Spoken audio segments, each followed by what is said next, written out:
Welcome back to Reshma's kitchen. House ವೈಫ್ಗೆ ಒಂದು tension ಇದ್ದೇ ಇರುತ್ತೆ, ಏನು ತಿಂಡಿ ಮಾಡೋದು, ಏನು ಸ್ನ್ಯಾಕ್ಸ್ ಮಾಡೋದು ಅಂತ. ಇವತ್ತು ರೆಸ್ಟೋರೆಂಟ್ ಸ್ಟೈಲಲ್ಲಿ ವೈಟ್ ಸಾಸ್ ಪಾಸ್ತಾ ಮಾಡೋದು ನೋಡೋಣ.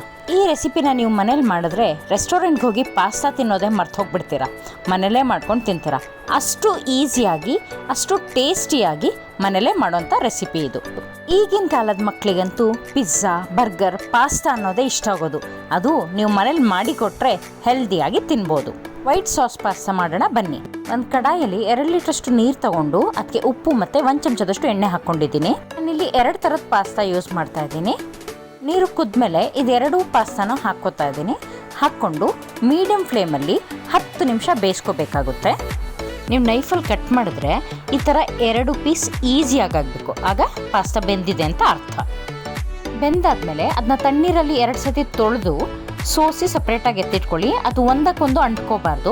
ನಾನು ಇಲ್ಲೊಂದು ಪ್ಯಾನಲ್ಲಿ 2 ಚಮಚದಷ್ಟು ಎಣ್ಣೆ ಹಾಕ್ಕೊಂಡಿದ್ದೀನಿ.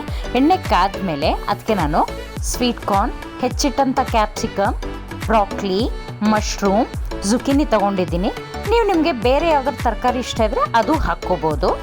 ತರಕಾರಿಗಳನ್ನ ಕಾದಂಥ ಎಣ್ಣೆಲಿ ಹಾಕ್ಕೊಂಡು ಒಂದು 2 ನಿಮಿಷ ಫ್ರೈ ಮಾಡ್ಕೋಬೇಕು. ಸಣ್ಣ ಉರಿಯಲ್ಲೇ ಇರಲಿ, ನಾವಿಲ್ಲಿ ನೀರೇನು ಹಾಕಲ್ಲ, ಹಾಗೆ ಎಣ್ಣೆಲೆ ಬೇಯಿಸ್ಕೊತಾ ಇದ್ದೀವಿ. ಸಣ್ಣ ಉರಿಯಲ್ಲಿ ಒಂದು 5 ನಿಮಿಷ ಮುಚ್ಚಳ ಮುಚ್ಚಿ ಬೇಯಿಸಿ. ಇದೀಗ ಬೆಂದಿದೆ, ಎಷ್ಟು ಕಲರ್ಫುಲ್ಲಾಗಿ ಕಾಣಿಸ್ತಿದೆ ಅಲ್ವಾ ಇದು.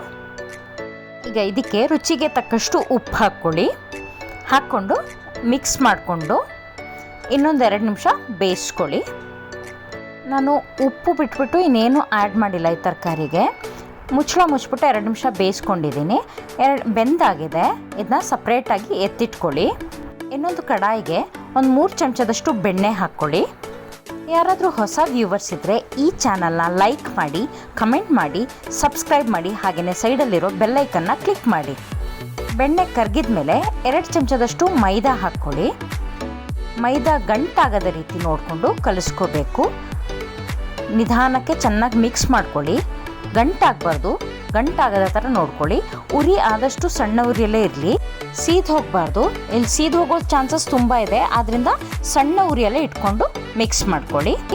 ಈ ಥರ ಗಂಟಿಲ್ದಂಗೆ ಮಿಕ್ಸ್ ಆದಮೇಲೆ ಇದಕ್ಕೆ 1 ಕಪ್ಪಷ್ಟು ಹಾಲು ಹಾಕ್ತಾ ಇದ್ದೀನಿ ನಾನು. ಹಾಲು ಹಾಕ್ಕೊಂಡು ಚೆನ್ನಾಗಿ ಮಿಕ್ಸ್ ಮಾಡ್ಕೊಳ್ಳಿ. ಸ್ಪೂನಲ್ಲಿ ಮಿಕ್ಸ್ ಮಾಡೋಕ್ಕೆ ಕಷ್ಟ ಆದರೆ ವಿಸ್ಕರ್ ಬೇಕಾದ್ರೂ ಯೂಸ್ ಮಾಡ್ಕೋಬೋದು. ವಿಸ್ಕರ್ ಯೂಸ್ ಮಾಡಿದ್ರೆ ಗಂಟು ಏನೂ ಆಗಲ್ಲ, ಕ್ಲೀನಾಗಿ ಮಿಕ್ಸ್ ಆಗುತ್ತೆ. ಇದಕ್ಕೆ ರುಚಿಗೆ ತಕ್ಕಷ್ಟು ಉಪ್ಪು ಹಾಕ್ತಾ ಇದ್ದೀನಿ. 1/2 ಚಮಚದಷ್ಟು ಚಿಲ್ಲಿ ಫ್ಲೆಕ್ಸ್ ಹಾಕ್ಕೋತಾ ಇದ್ದೀನಿ. ಒಂದು 1/2 ಚಮಚದಷ್ಟು ಆರೆಗಾನೋ ಹಾಕ್ಕೋತಾ ಇದ್ದೀನಿ. ಮನೇಲಿ ಮಿಲ್ಕ್ ಪೌಡ್ರ್ ಇದ್ದರೆ ಮಿಲ್ಕ್ ಪೌಡ್ರ್ ಮಿಕ್ಸ್ ಮಾಡಿ ಹಾಕ್ಕೊಂಡು ಟೇಸ್ಟ್ ತುಂಬ ಚೆನ್ನಾಗಿ ಬರುತ್ತೆ. ಇಷ್ಟೆಲ್ಲ ಹಾಕ್ಕೊಂಡು ಮಿಕ್ಸ್ ಮಾಡಿ ಆದಮೇಲೆ 1/2 ಚಮಚದಷ್ಟು ಪೆಪ್ಪರ್ ಪೌಡ್ರ್ ಹಾಕ್ಕೊಂಡು ಪುನಃ ಕಲಿಸ್ಕೊಳ್ಳಿ. ಉಪ್ಪು ನೋಡಿ ಹಾಕ್ಕೊಳ್ಳಿ, ಯಾಕಂದರೆ ನೀವು ತರಕಾರಿಗೂ ಉಪ್ಪು ಹಾಕಿರ್ತೀರ, ಮ್ಯಾಕ್ರೋನಿಗೂ ಬೇಯಬೇಕಾದ್ರೆ ಉಪ್ಪು ಹಾಕಿದ್ದೀವಿ ನಾವು. ಮಿಕ್ಸ್ಚರ್ ಯಾವಾಗ ಈ ಥರ ಸ್ಪೂನಿಗೆ ಅಂಟುತ್ತೋ ಆವಾಗ ನಿಮ್ಮ ಈ ಸಾಸ್ ರೆಡಿಯಾಗಿದೆ ಅಂತ. ಈ ಸಾಸ್ ರೆಡಿ ಆದಮೇಲೆ ಇದಕ್ಕೆ ನಾವು ಬೇಯಿಸಿಟ್ಟಂಥ ಪಾಸ್ತಾ ಹಾಕ್ಕೋತಾ ಇದ್ದೀವಿ. ಪಾಸ್ತಾ ಹಾಕಿ ಮಿಕ್ಸ್ ಆದಮೇಲೆ ಬೆಂದಿರೋಂಥ ತರಕಾರಿ ಇರುತ್ತಲ್ಲ ಅದನ್ನೂ ಹಾಕ್ಕೊಂಡು ಮಿಕ್ಸ್ ಮಾಡ್ಕೊಳ್ಳಿ. ಚೆನ್ನಾಗಿ ಮಿಕ್ಸ್ ಆದಮೇಲೆ 2 ಕ್ಯೂಬ್ ಚೀಸ್ ಹಾಕ್ಕೋತಾ ಇದ್ದೀನಿ. 2 ಚೀಸ್ ಸ್ಲೈಸಸ್ ಹಾಕ್ಕೋತಾ ಇದ್ದೀನಿ. 2 ನಿಮಿಷ ಮುಚ್ಚಳ ಮುಚ್ಚಿಬಿಟ್ಟು ಲೋ ಫ್ಲೇಮಲ್ಲಿ ಕುದಿಸ್ಕೊಳ್ಳಿ. ಕುದಿಸಾದ್ಮೇಲೆ ಚೆನ್ನಾಗಿ ಮಿಕ್ಸ್ ಮಾಡ್ಕೊಳ್ಳಿ. ಚೀಸ್ ಬೇಕಾದ್ರೆ ಹೆಚ್ಚು ಕಮ್ಮಿ ಬೇಕಾದ್ರೂ ಮಾಡ್ಕೋಬೋದು, ಅದು ನಿಮ್ಮ ಟೇಸ್ಟಿಗೆ ಬಿಟ್ಟಿದ್ದು. ಚೀಸ್ ಕ್ಯೂಬ್ನ ಸ್ಮ್ಯಾಶ್ ಮಾಡಿ ಪಾಸ್ತಾ ಜೊತೆ ಚೆನ್ನಾಗಿ ಮಿಕ್ಸ್ ಆಗುತ್ತೆ. ಇದನ್ನ ಗ್ರೇಟ್ ಮಾಡಿ ಬೇಕಾದ್ರೂ ಹಾಕ್ಕೋಬೋದು. Cheesy restaurant style pasta serve ಮಾಡೋಕ್ಕೆ ರೆಡಿಯಾಗಿದೆ. ಇದನ್ನ ಬಿಸಿ ಬಿಸಿಯಾಗಿ ಸರ್ವ್ ಮಾಡಿ. ಮನೇಲೇ ಹೀಗೆ ಮಾಡಿಕೊಟ್ರೆ ಪಾಸ್ತಾ ಇಷ್ಟ ಇಲ್ಲದೆ ಇರೋರು ಕೇಳಿ ತಿಂತಾರೆ. ಪ್ರೀತಿಯಿಂದ ಅಡುಗೆ ಮಾಡಿದರೆ ಸಿಂಪಲ್ ಆಗಿರೋ ರೆಸಿಪಿ ಕೂಡ ಸೂಪರಾಗಿ ಆಗುತ್ತೆ.